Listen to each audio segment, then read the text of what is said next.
இது சூப்பர் 60 இன்றைய நாளின் முக்கியமான செய்திகளின் விறுவிறுப்பான அணிவகுப்பு. அந்த வகையில் முதலாவதாக பொங்கல் பண்டிகைக்கு தொடர்ந்து 6 நாட்கள் விடுமுறை கிடைக்கும் வகையில் ஜனவரி 17ஆம் தேதியும் விடுமுறை அளிக்கப்பட்டுள்ளது.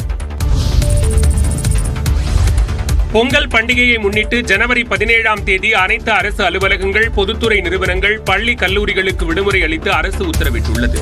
தமிழர் திருநாளான பொங்கல் பண்டிகை தை முதல் நாள் ஜனவரி 14ஆம் தேதி கொண்டாடப்படுகிறது. அதனைத் தொடர்ந்து ஜனவரி 15ஆம் தேதி மாட்டுப் பொங்கல் மற்றும் 16ஆம் தேதி திருவள்ளுவர் தினம் கொண்டாடப்படுகிறது. அதனைத் தொடர்ந்து ஜனவரி 18 மற்றும் 19 சனி ஞாயிறு விடுமுறை என்ற நிலையில் ஜனவரி 17ஆம் தேதி வெள்ளிக்கிழமை என்றும் விடுமுறை அளிக்க பல்வேறு தரப்பினரும் கோரிக்கை விடுத்திருந்தனர். இந்நிலையில் ஜனவரி 17ஆம் தேதி பொது விடுமுறை அளித்து அரசு உத்தரவிட்டுள்ளது.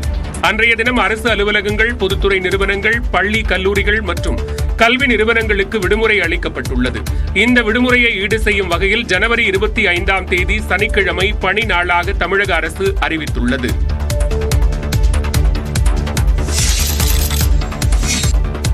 விருதுநகர் மாவட்டம் சாத்தூர் அருகே பட்டாசு ஆலையில் ஏற்பட்ட வெடிவிபத்தில் 6 தொழிலாளர்கள் பரிதாபமாக உயிரிழந்தனர். பொம்மையாபுரம் கிராமத்தில் உள்ள சாய்நாத் பட்டாசு ஆலையில் வழக்கம் போல தொழிலாளர்கள் பணியில் ஈடுபட்டிருந்தனர். பட்டாசு தயாரிக்க பயன்படும் ரசாயன கலவை செய்தபோது வேதியியல் மாற்றம் மற்றும் உராய்வு காரணமாக பயங்கர வெடிவிபத்து ஏற்பட்டது. இதில் 4 அறைகள் தரைமட்டமாகின. தகவல் அறிந்து வந்த தீயணைப்பு வீரர்கள் இடிபாடுகளை அகற்றிவிட்டு மீட்பு பணியில் ஈடுபட்டனர். இந்த கோர விபத்தில் வேல்முருகன், நாகராஜ், கண்ணன், காமராஜ், சிவக்குமார், மீனாட்சி சுந்தரம் ஆகிய 6 பேர் உயிரிழந்தனர். வெடிவிபத்தால் உயிரிழந்தவர்களின் குடும்பத்தினர் கதறி அழுதது காண்போரை கண்கலங்க செய்தது.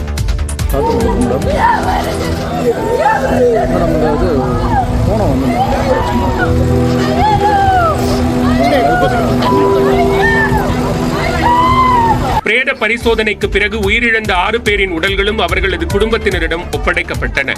இந்நிலையில் உயிரிழந்தவர்களின் குடும்பங்களுக்கு தலா 4 லட்சம் ரூபாய் நிதி உதவி அளிக்கவும், காயமடைந்தவர்களுக்கு தலா 1 லட்சம் ரூபாய் வழங்கவும் முதலமைச்சர் உத்தரவிட்டுள்ளார்.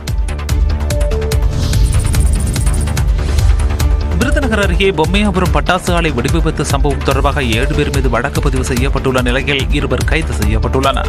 பட்டாசு ஆலை வெடிவிபத்தில் சிக்கிய 6 தொழிலாளர்கள் பரிதாபமாக உயிரிழந்த நிலையில் ஆலை உரிமையாளர்களான பாலாஜி, சசிபாலன் மற்றும் போர்மேன்களான பிரகாஷ் மற்றும் பாண்டிராஜ் ஆகிய 4 பேர் மீது வழக்கு பதிவு செய்யப்பட்டது.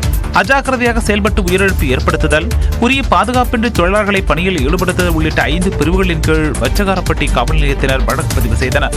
இதையடுத்து வெடிவிபத்தில் தொடர்புடையதாக சதீஷ்குமார், நிரஞ்சனா தேவி, கணேசன் ஆகிய 3 பேர் மீது வழக்கு பதிவு செய்யப்பட்ட நிலையில் போர்மேனாக பணியாற்றி சதீஷ் மற்றும் கணேசன் ஆகியோரை காவல்துறையினர் கைது செய்தனர்.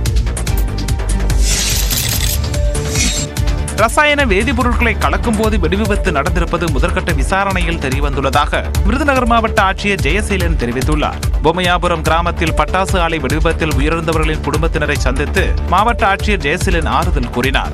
பின்னர் செய்தியாளர்களிடம் பேசிய அவர் விரிவான விசாரணைக்கு உத்தரவிட்டுள்ளதாக தெரிவித்தார். காலையில் ஒரு 9:15க்கு கெமிக்கல்ஸ் மிக்ஸ் பண்ணுறப்ப ஏற்பட்ட ஒரு ஃப்ரிக்ஷன்னால ஆயிருக்குன்னு தான் ப்ரிலிமினரி இன்ஃபர்மேஷன். பட் ஒரு விரிவான விசாரணைக்கு உத்தரவிட்டிருக்கோம். தவறு நடந்தது கண்டுபிடிக்கப்பட்டால் குற்ற வழக்கு பதிவு செய்து நடவடிக்கை எடுக்கப்படும் எனவும் ஆட்சியர் குறிப்பிட்டுள்ளார். இதில் 1 வாரம் தான் அவங்க வேலைக்கு போயிருக்காங்க. அவங்க முறையான பயிற்சி கொடுத்துட்டு அந்த தொழிலாளர்களை பயன்படுத்தியிருக்காங்களா இல்லையான்றத விசாரணைகள் தெரியும். இதெல்லாம் அடிப்படையில் அவங்க மேல் குற்ற வழக்கு பதிவு பண்ணி நடவடிக்கை. இதற்கிடையே மதுரை எஸ்பி அரவிந்தன் வெடிவிபத்து நிகழ்ந்த இடத்தினை ஆய்வு செய்து விசாரணை நடத்தினார். விருதுநகரில் ஏற்பட்ட பட்டாசு விபத்திற்கு இரங்கல் தெரிவித்துள்ள எதிர்க்கட்சித் தலைவர் எடப்பாடி பழனிசாமி திமுக அரசுக்கு கடும் கண்டனத்தையும் பதிவு செய்துள்ளார். முறையான ஆய்வுகளை மேற்கொள்ளாமல் பட்டாசு ஆலை பாதுகாப்பில் தொடர்ந்து மெத்தன போக்கை திமுக அரசு கடைபிடிப்பதாக குற்றம் சாட்டியுள்ளார். இனியாவது பட்டாசு ஆலைகளில் பாதுகாப்பு நெறிமுறைகள் முறையாக பின்பற்றப்படுகிறதா என்பதை திமுக அரசு உறுதி செய்யுமாறு எடப்பாடி பழனிசாமி வலியுறுத்தியுள்ளார். எக்ஸ் வலைதளத்தில் பதிவிட்டுள்ள பாமக நிறுவனர் ராமதாஸ், சிவகாசியில் வாரத்திற்கு ஒரு விபத்து என்பது வாடிக்கையாகிவிட்டதாக விமர்சித்துள்ளார். பட்டாசு ஆலைகள் தொடர்பான பாதுகாப்பு விதிமுறைகள் முழுமையாக நடைமுறைப்படுத்தப்படாததுதான் இத்தகைய விபத்துக்கள் அதிகரிப்பதற்கான காரணம் என்று சுட்டிக்காட்டியுள்ள ராமதாஸ், பட்டாசு ஆலை பாதுகாப்பு விதிகளை தீவிரமாக நடைமுறைப்படுத்தி விபத்துக்களை தடுக்க வேண்டும் என்று வலியுறுத்தியுள்ளார். இதேபோன்று தனது எக்ஸ் பக்கத்தில் கண்டனத்தை பதிவிட்டுள்ள பாஜக மாநில தலைவர் அண்ணாமலை, கடந்த சில மாதங்களுக்கு முன்பே பட்டாசு ஆலைகளில் சோதனை நடத்துமாறு அரசுக்கு வலியுறுத்தியும் நடவடிக்கை எடுத்ததாக தெரியவில்லை என குற்றம் சாட்டியுள்ளார். இனியும் தாமதிக்காமல் அனைத்து பட்டாசு ஆலைகளிலும் உரிய பாதுகாப்பு வசதிகள் செய்யப்பட்டுள்ளனவா என்பதை அரசு சோதனை செய்யுமாறு அண்ணாமலை வலியுறுத்தியுள்ளார். அது அவங்க பார்த்து என்ன செஞ்சாலும் சரி, என்ன கொடுக்குறாலும் அந்த பிள்ளைய காப்பாற்றட்டும். அவன் விட்டுட்டு போயிட்டா, அந்த பிள்ளைகளை காப்பாற்ற சொல்லுங்க. பொம்மையாபுரம் பட்டாசு ஆலை விபத்தில் சொக்கலிங்கபுரத்தைச் சேர்ந்த மீனாட்சி சுந்தரம் உயிரிழந்த நிலையில் அவரது மனைவியையும் 2 மகன்களையும் யார் காப்பாற்றுவார் என்கிற வேதனையில் மீனாட்சி சுந்தரத்தின் தாயார் கதறி எழுதார். அதே வெடிவிபத்தில் அருப்புக்கோட்டையைச் சேர்ந்த சிவகுமாரும் பலியான நிலையில் அவரது மனைவியும் 2 மகள்களும் நிர்கதியாகி நிற்கின்றனர். நான் படிச்சுட்டு இருக்கேன். எனக்கு படிச்சு முடிச்சோடனே அரசு வேலை ஏதாவது கிடைச்சா ரொம்ப நல்லா இருக்கும். எங்க குடும்பத்துக்கு ரொம்ப ஹெல்ப்ஃபுல்லா இருக்கும். ப்ளீஸ் ஏதாவது பண்ணுங்க. குடும்பத்தை கவனித்து வந்த கண்ணன் உயிரிழந்ததால் அரசு உதவ வேண்டும் என உறவினர்கள் கோரிக்கை விடுத்தனர். அவங்க வீட்டில் பையன் இருக்கான், பையன் ஒரு பொண்ணும். பையனுக்கு ஒரு கவர்மெண்ட் வேலை கிடைச்சா நல்லா இருக்கும். குடும்பத்துக்கு ஒரு சப்போர்ட்டாகவும் இருக்கும், ஒரு இதாக இருக்கும். அரசு உதவினால் மட்டுமே ஓரளவு மீள முடியும் என்பதே உறவுகளை இழந்தவர்களின் எதிர்பார்ப்பாகவும் உள்ளது. வேலூர் மாவட்டம் காட்பாடியில் திமுக எம்பி கதிரானந்துக்கு சொந்தமான கல்லூரியில் 44 மணி நேரம் நடந்த அமலாக்கத்துறை சோதனை நள்ளிரவில் நிறைவடைந்தது.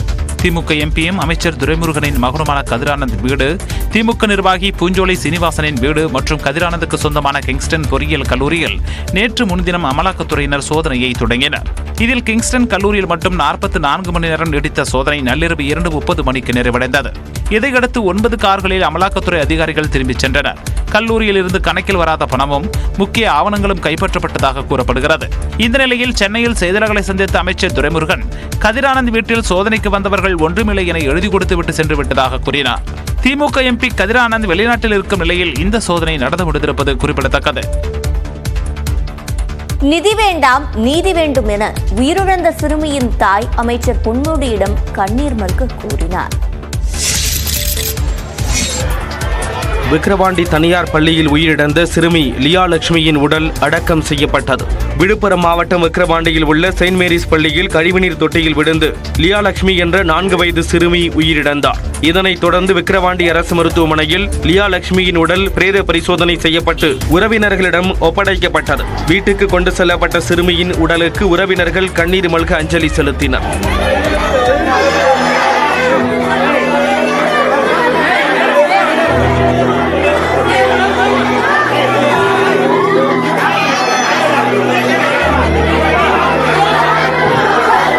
தொடர்ந்து விக்கிரவாண்டி வராக நதிக்கரையின் ஓரத்தில் சிறுமியின் உடல் அடக்கம் செய்யப்பட்டது. விழுப்புரம் மாவட்டம் விக்கிரவாண்டியில் தனியார் பள்ளியின் கழிவுநீர் தொட்டியில் விழுந்து சிறுமி உயிரிழந்த நிலையில் தங்களுக்கு பணம் ஏதும் வேண்டாம், மகளின் மரணத்துக்கு நீதி வேண்டும் என்று சிறுமியின் தாயார் அமைச்சர் பொன்முடியிடம் கூறினார். உயிரிழந்த சிறுமியின் வீட்டுக்கு சென்ற வனத்துறை அமைச்சர் பொன்முடி, விழுப்புரம் மாவட்ட ஆட்சியர் பழனி ஆகியோர் சிறுமியின் உடலுக்கு மாலை அணிவித்து மரியாதை செலுத்தினர். தொடர்ந்து உறவினர்களுக்கு ஆறுதல் கூறிய அமைச்சர் பொன்முடி தமிழ்நாடு அரசு அறிவித்த 3 லட்சம் ரூபாய்க்கான காசோலையை வழங்கினார்.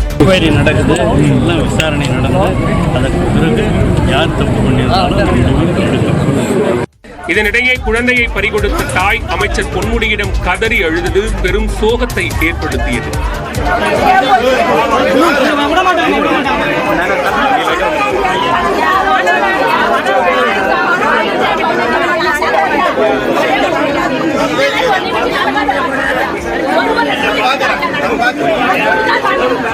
சிறுமி கழிவுநீர் தொட்டியில் விழுந்ததை செயின்ட் மேரிஸ் பள்ளி நிர்வாகம் மூடி மறைக்க முயற்சித்ததாக மாணவியின் பாட்டி கண்ணீர் மல்க குற்றம் சாட்டினார்.